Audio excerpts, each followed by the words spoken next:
Bem, estamos a falar de milhões, muitos milhões, como é habitual nas provas organizadas pela UEFA, mas antes vale a pena enquadrar a atual classificação da Liga Portuguesa. Com a derrota do Porto na recepção ao Vitória, a passagem à Liga dos Campeões ficou praticamente eliminada, não há grandes hipóteses dos Dragões chegarem a essa competição, porque o Sporting está com uma vantagem muito grande e o Benfica manteve os 9 pontos de avanço, apesar da derrota no derby. Sendo assim, Porto, Braga e Vitória estão nesta altura a lutar, olhos nos olhos praticamente, pelo terceiro posto, com uma vantagem do Porto de 2 pontos apenas para os dois rivais minhotos. Em relação aos prémios a pagar pela UEFA em 24-25, são valores astronómicos. O bolo total para as 3 provas da UEFA vai ser de 3,317 mil milhões de euros, sendo que 75% desse valor é adjudicado à Liga dos Campeões, e aqui vê-se de facto a grande diferença entre jogar ou não a Liga dos Campeões. 75% deste valor absurdo é adjudicado à principal prova europeia de clubes, 17% vai para a Liga Europa e 8,6% apenas para a Conference League, portanto faz muita diferença. No caso, se calhar do Porto de Braga, que seriam mais candidatos a essa prova, estar na Liga dos Campeões, faz muita diferença não estar na Champions League e estar limitado a lutar pela Liga Europa ou pela Liga Conferência. Os milhões de diferença entre a Liga Europa e a Conference League são, de facto, ainda bastante assinaláveis. Antes de mais, se o Porto ganhar a Taça de Portugal ou o Vitória, terão acesso direto à Liga Europa. Se for o Sporting a ganhar essa competição, portanto, a Taça de Portugal, o terceiro e quarto classificados da Liga Portuguesa estarão na Liga Europa e o quinto classificado estará na Conference League.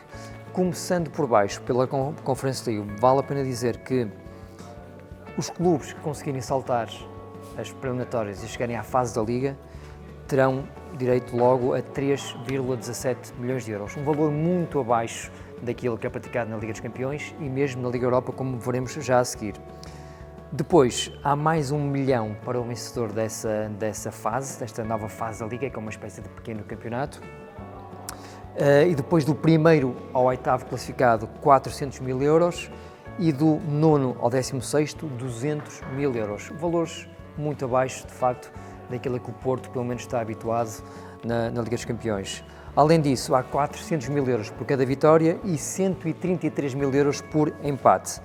De uma forma muito resumida, apesar de aqui haver algumas nuances, ao vencedor da Liga Conferência, além disto, há mais 11,8 milhões de euros a serem entregues. Portanto, ao vencedor da Liga Europa, de facto, da Conference League, perdão, o prémio final é interessante, mas para isso acontecer tem que passar por estas fases todas e ganhar uma prova europeia. Mesmo a Conference League não é nem simples nem líquido.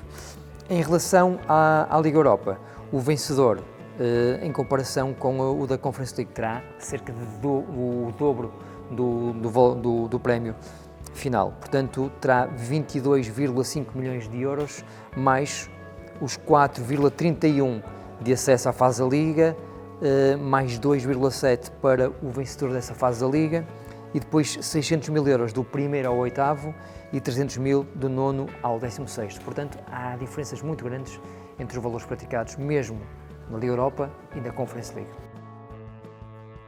Esta resposta é interessante porque há vários caminhos a cruzarem-se ainda até a final entre estes 3 candidatos ao pódio da Liga. Começando pelo Porto. O Porto no Dragão vai receber o Famalicão, o Sporting, num grande jogo, num clássico de futebol português, e ainda o Boa Vista, no derby da cidade invicta.